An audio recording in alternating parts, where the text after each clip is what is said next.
John Mark Chesney here with Simply Physio, and today we want to go over how to resolve and fix your sciatic pain. A few caveats with sciatic pain is there's different types of pain that's going to respond to different types of treatment. So there's a few rules to understand. First of all, if any movements or stretches, either ones that we'll demonstrate today or the ones that you're trying, if it's sending pain further down your leg or intensifying your pain, that's not the right stretch for you. It maybe it's just not the right timing where as you're healing and getting stronger, that stretch can start to become helpful for you.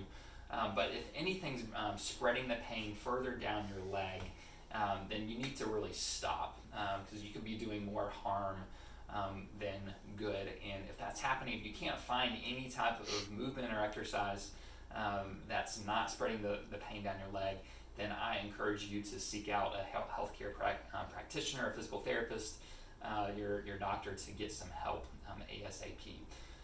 So with that being said, I want to go over stretches that we find will help, and there's two categories here. I want to demonstrate the first three. They're all kind of working the same sort of pattern, and then the second two are a little bit different that we'll explain. So these first three are really stretching the back of the hip. There's a few muscles here at the back of the hip.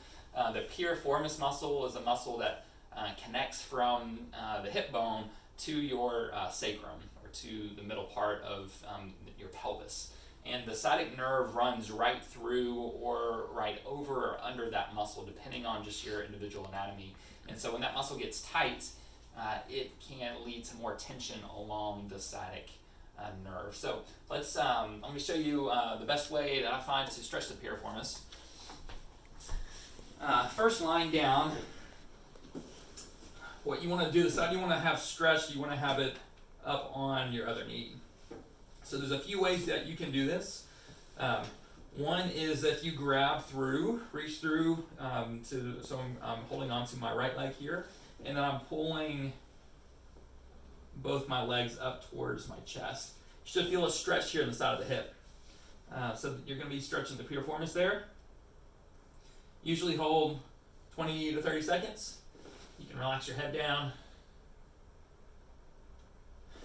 So if that's not feeling right, another alternative that you can do, it stretches a little bit more into the glutes, but you can get part of the piriformis too, is just bringing your knee towards the opposite shoulder, just like this.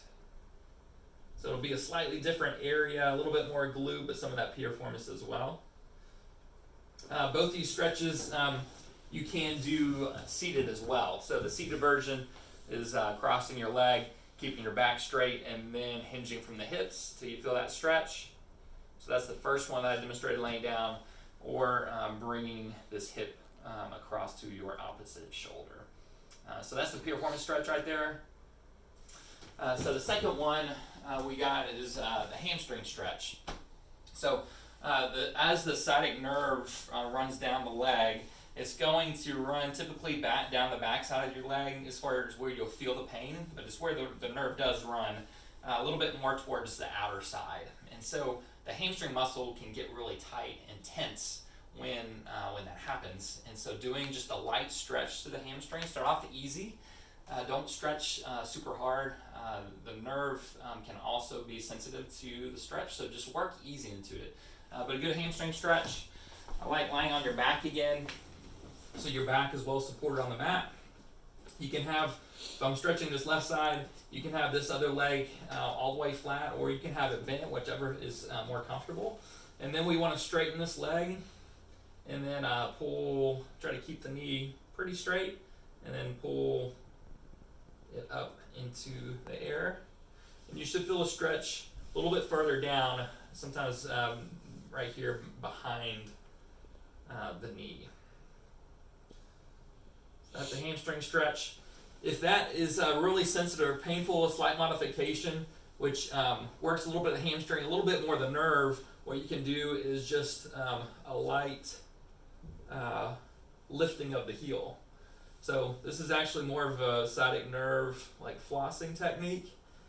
We're also going to get some hamstring stretch. So it's just another alternative to work the back of the leg, the sciatic nerve, and the hamstring, just like that. So I would go about 20 times, nice and easy. and then back down. All right, so we got the third stretch here is the pigeon stretch. So this is more of an advanced stretch out of all the ones that we're doing here. It's more aggressive. So usually one that would be utilized further along in your healing process from the sciatic nerve. It's probably not the one to start with if you're really having intense pain. So with the pigeon, you can do it on the floor. I'm going to demonstrate here on the mat. Is you want to cross the leg up like this, and then I'm coming forward. And I should feel a stretch right here in the back of my left hip. So I'm just trying to come down as I have this leg folded underneath me. So again, you can do this up on a bed. A lot of people do this down on the ground where this right leg is straight out on the floor. This is a modification that's a little bit easier to get to. Just like that. Get a really good stretch there in the back of the hip. And again, most of these stretches we want to hold for about 20 seconds, do 2 or 3 times.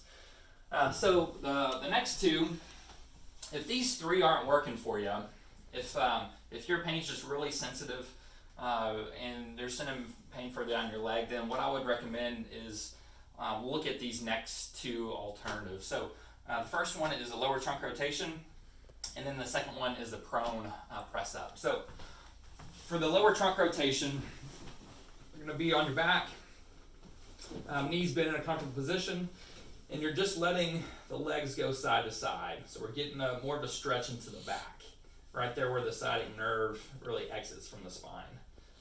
You can practice some deep breathing. Hold for about 5 to 10 seconds. Come back up, and then see if you can shift the other direction. Just relax into it. Don't be forceful. Just go nice and easy. And then switching back side to side. So I would do this about 2 minutes. Just pause for about 5 seconds each time. And then the fifth one, like I said, is the prone press up. And so if any type of bending or flexing of the spine is really setting off your pain, then oftentimes we got to work the opposite direction. And so doing the prone press up can be a really good stretch. So I'm going to put this pillow down. You can do it. You can do it on your bed. If your bed's real soft, it may be more difficult and easier to do it on the ground. What we'll do is get on your stomach. You may want to at first start off by just propping up on your elbows and just give your back a minute to adjust to that position. Some people that may be far enough to go, just to hold out in that position here a little bit, 30 seconds, and then you can come back down and prop back up on your elbows. If you're a little bit more flexible, or if your pain's not as sensitive, what you can see is can you press up a little bit higher in a push-up position, if you will, but we're leaving the front of the hips on the mat, and you're just trying to straighten the arms, relax through your belly, and then come back down. And I press up again, try to relax through my belly, and come back down. And again, pressing all the way up, and relax, back down. So with the prone press up, usually go about 10 times, 10 repetitions. And again, the outcome that we're looking for is after we've done your stretches or while you're doing your stretches, we should feel better after finishing them. Sometimes if it's really sensitive, it may be a little bit sore, but you should always be able to walk it off. Nothing should linger or last more than a few minutes. But the ideal outcome that we're looking for is that once we finish, that we have reduction in pain, and any pain that's going down your leg, that we're starting to see the pain actually come out of your leg. That's what we call the centralization effect, where the pain is coming back to the source, which is closer to the spine is what we want to see happen. When that's happening, we know we're working in the right direction and that you're doing the right things to help facilitate your healing. So sciatica is one of the most common things that we see here in the clinic. It's really the questions that we get asked most regularly is how to help with sciatic pain. So if it's something you're dealing with and you're struggling and you need some expert guidance or help, reach out to us, connect with us here at Simply Phys, and we're happy to assist you in any way that we can. Thanks.